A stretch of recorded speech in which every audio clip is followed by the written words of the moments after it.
So guys, finally me and Mr. P2B have been vindicated. Just hear this word from a wise woman, the wisest woman we have in Africa by name Dr. Okonjo Iweala. Take a look at what he said and then we can digest what he said in a minute. Take a look. One of the key things that is emanating is a recognition of the present very difficult geopolitical context we are in. And of course, as the head of the WTO, I'm right in the middle of it. But one thing is very clear. Africa we really need to change our mindset. Access to aid, I think we can begin to think of it as a thing of the past. We really have to focus on two things: attracting investment and mobilizing our own domestic resources. And I think that is a theme that is running through almost all the meetings here at the AU. I think African leaders are recognizing that this is a challenge, but we can also see it as an opportunity. And again, I'm glad to say that it's emerging that, look, this could be looked at as an opportunity.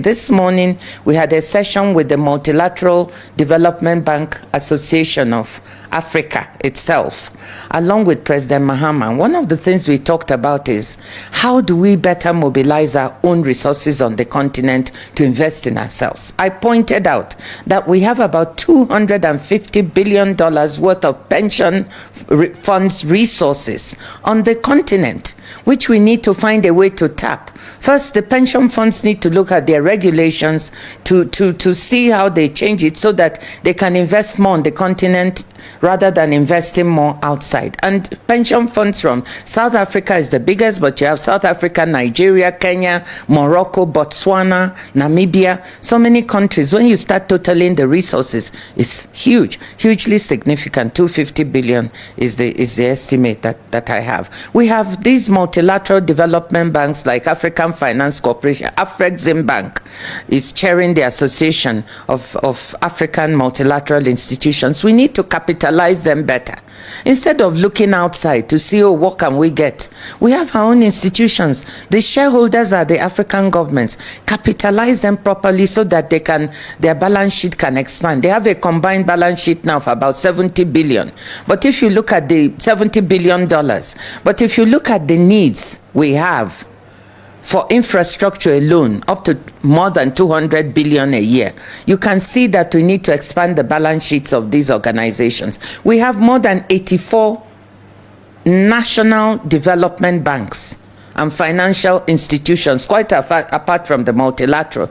How do we mobilize them and capitalize them better so they can help us finance? In Nigeria, during the time I was finance minister, we raised a diaspora bond of $300 million that was quite successful. That's another type of instrument you can tapping our resources of our people outside, not just inside the continent. So there's so many creative and innovative ways we can raise resources. I want to end by one thing. Another theme going here at the meeting is the realization that we have to better add value and monetize our mineral resources on the continent. Almost every head of state is talking about large discoveries of lithium, manganese, copper, so many things that are needed in the manufacture of electric batteries and vehicles. They are found on this continent. The issue is, how do we attract the right investment so they add value? They don't come dig up the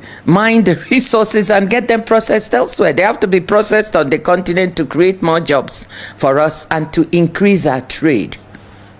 The only way we are going to be able to finance ourselves is to grow our economies, trade more, add value to our products, trade more. And at the WTO, we're trying to see what are those barriers that are preventing us. Sometimes when we add value, we can't export it the way we want. What are those barriers? And we have a unique opportunity at our 14th ministerial next year, which will be in Cameroon, for Africa to articulate those barriers and for us at the WTO to work hard to make sure that we lower them so we can have a better percentage of world trade and a better percentage of intra-Africa trade. This woman is a woman of wisdom. Exactly what me and P2B have been saying. That this country needs to change from a country that only consumes to a country that produces. That's the only way you can better your economy. Take a look at what P2B said. Two of us have appealed to Nigerians Next year's election should not be based on tribe. No tribe buys bread cheaper or have better roads and everything. It should not be based on religion. No religion buys bread cheaper or have been able to employ everything. It should not be based on my turn. It is turn of Nigerians to take back their country. We have promised we will secure and unite this country. That's your promise. We have promised we will ensure that we move Nigeria from consumption to production, start pulling people out of poverty. We will ensure we will work with rule of law, deal with the issue of corruption, where we bring it to a minimum. We will govern from the front. We'll be in charge. And we'll make Nigeria work where today we have a Nigeria, but we don't have Nigerians. We will create Nigerians who will be proud of their country because we'll be in charge. It will stop at our desk. And we work as a brother. No team in this equation can beat our team. These are people with wisdom, and these are the things I've been saying countless times, because I learned from the president, I learned from P2B. He have always tampered or hammered on this issue of how can we make our country to be a country that produces, because it's a shameful thing that Nigeria imports. Definitely everything we use in Nigeria are imported. And guess what? They are all imported because we export our raw materials to China, and they will later import the finished goods from China inexpensive, and we import expensively and export chicken change. Why not look for a way to minimize and maximize, rather let me say maximize our raw materials here in Nigeria? And Anambra alone has a lot of raw materials that have been exposed. I don't know if the government are busy hiding it from us, so they will keep on illegally mining them. Go to Delta, you have lots of oil there that are illegally mined by the same government.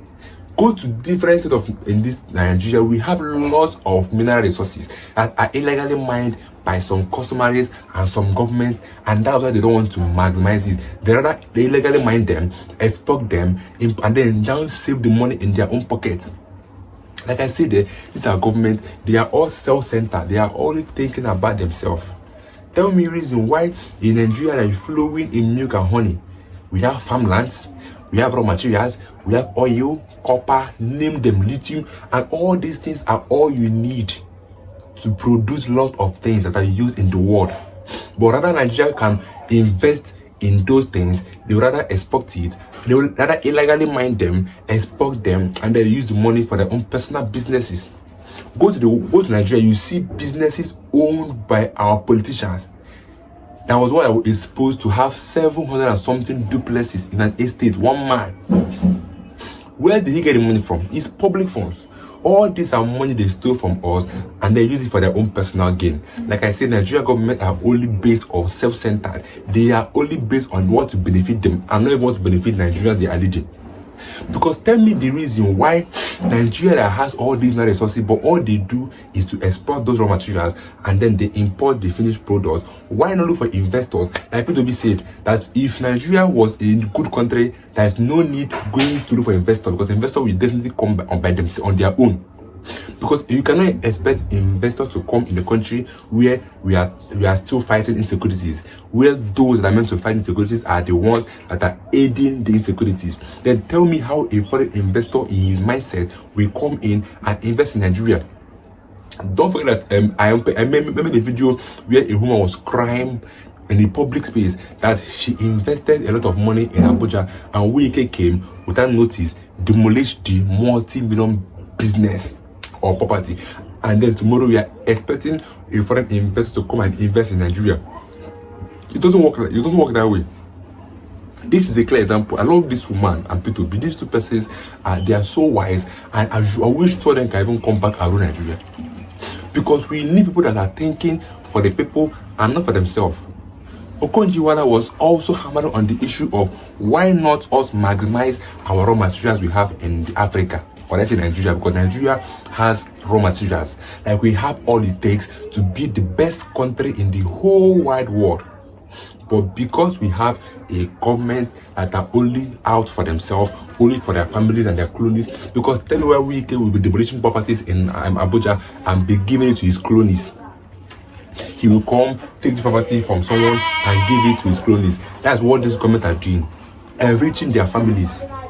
Wike that was saying that nobody should send their children abroad, at last sent his son abroad, went to abroad to take a picture and posted to us and was telling his son, congratulations for graduating in a foreign land. Why not use those money people invest in foreign universities and bring it down to Nigerian universities and then invest it in making Nigerian universities a good one? Because it's a shameful thing that in the whole university, none of our leaders' sons or daughters are going in that school, except persons like P2B. P2B even said that his son must work for his money. That's a man that wants his son to have dignity and integrity. Because when you give somebody money freely, they don't know the worth of that money. They don't know what it takes or the sacrifices, the pain that comes with making money legally. Because they give it to them, they share it with money, they go outside the country, they don't know how hard it is to make money. But P2B, a man of wisdom, said that his son must work for his money. It's not pride and anything, it's actually disciplining your son. And that's what a good leader should do. Discipline your son, but rather these people are sending their children abroad to study outside the country, and then tomorrow our home money are going into foreign land. They are busy enriching economy of other states, other countries, whereas our own country is in a mess. You can imagine every year by year, this government keep borrowing money from China, borrowing money from different countries, and they are yet to pay back the one they have borrowed. And my question is that, what are they using this money they borrow from to do? First of all, on the first day of Tinubu, he came in and removed first subsidy, and then he was able to save billions of naira. The question is, what are they using that money to do? It's a very important question that I'm here to find the answer to, because they have deceived us enough. And thank God that Okonjo Iweala came and verified and vindicated me and P2B that the best way this country can move forward, first of all, tackle insecurities. Secondly, changing from a country that only consumes to a country that produces. I think with this my few words, I'm able to convince you, not to confuse you, that this our country government don't care about the well-being of Nigerians. They are all self-centered. You cannot air your views in the comment section. I'll be with you guys in my next video. Don't forget to subscribe. Stay tuned, guys.